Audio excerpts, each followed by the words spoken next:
اور اس کے اندر وہ علم بھی تھا جو کتابی علم کہا جاتا ہے، وہ علم بھی اس کے اندر تھا جس کو علم لدنی کہا جاتا ہے۔ وہ اسرار، وہ معارف، وہ حقائق کے دریا بہائے کہ لوگ اشعش کرنے لگے۔ دارالعلوم دیوبند کے علماء بھی یہاں اس وقت موجود تھے، اور سہارنپور کی طرف سے آنے والے علماء بھی یہاں موجود تھے، دیگر اور مختلف علاقوں کے بڑے بڑے شیخ الحدیث اور بڑے بڑے فقہائے کرام بھی اس وقت یہاں موجود تھے، اور مختلف علاقوں کے مدارس کے ذمہ داران بھی موجود تھے۔ عوام الناس کا بھی ایک عظیم طبقہ یہاں موجود تھا۔ حضرت نے بیان فرمایا، میں نے کئی علماء سے سنا، اور بالخصوص میں بتاتا ہوں کہ حضرت مولانا مفتی نصیر احمد صاحب رحمۃ اللہ علیہ جو یہاں کے مفتی اعظم گزرے ہیں، انہوں نے، وہ میرے استاد ہیں، اسی وقت میں فرمایا تھا کہ شعیب اللہ، ہم نے یہاں پر 40 سال بسر کیے ہیں اور ہر سال اس تقریر کو حضرت کی سنتے آئے ہیں، لیکن آج کا انداز ہی نرالا تھا اور ایسا معلوم ہو رہا تھا کہ پوری تقریر الہامی ہو رہی۔ اللہ کے فضل سے اللہ نے وہ منظر ہم کو دکھایا تھا، اس پر ہم اللہ کا شکر ادا کرتے ہیں، اور اس جامعہ سے انتصاب کو ہم اپنے لیے فخر محسوس کرتے ہیں۔ میں نے یہاں سے جانے کے بعد حضرت ہی کے نام سے انتصاب کرتے ہوئے مدرسے کا نام رکھا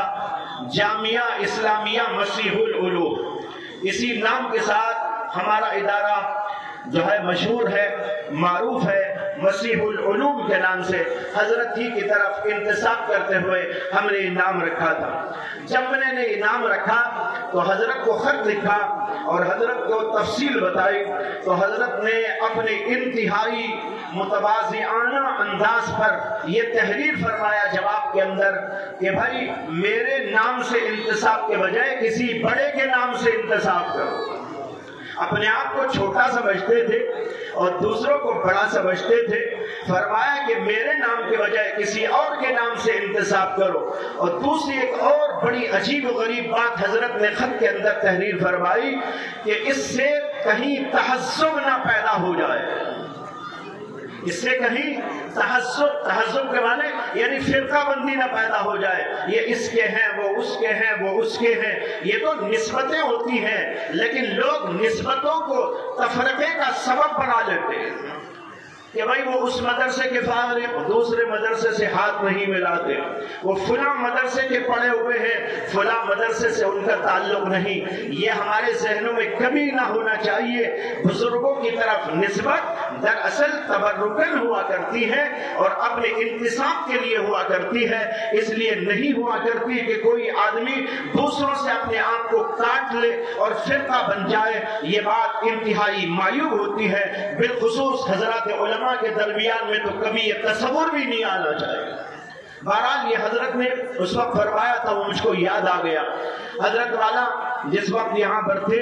اور بیان فرماتے تھے، مجالس کا سلسلہ جاری تھا، ہم نے وہ منظر دیکھا کہ یہاں کے خانقاہ کے پورے کمرے بھرے ہوئے ہیں، لوگ آ رہے ہیں، جا رہے ہیں، بڑے بڑے مشائخ، بڑے بڑے علماء۔ میں نے اس زمانے میں بڑے بڑے اکابرین کو حضرت کے پاس میں یہاں آتا ہوا دیکھا۔ حضرت مولانا شاہ محمد ابرار الحق صاحب نور اللہ مرقدہ کو بھی 2 دفعہ حضرت کی خدمت میں نے دیکھا ہے، یہ منظر بھی ہم نے دیکھا، اور بزرگوں کو بھی آتا جاتا دیکھا۔ بہرحال یہ ایسا ایک باغ ہے، گلستان ہے، جس کے اندر علم کا فیض بھی ہے، جس کے اندر معرفت و محبت الہیہ کا درس بھی ہے۔ یہ جامع ہے طریقت اور اسی طرح شریعت، دونوں کو، شریعت و طریقت، ان دونوں کو جمع کر کے حضرت نے رکھا تھا۔ یہ اوپر سے فیض آ رہا تھا، اس ادارے کو قائم کیا تھا حضرت حکیم الامت مولانا اشرف علی تھانوی نور اللہ مرقدہ نے،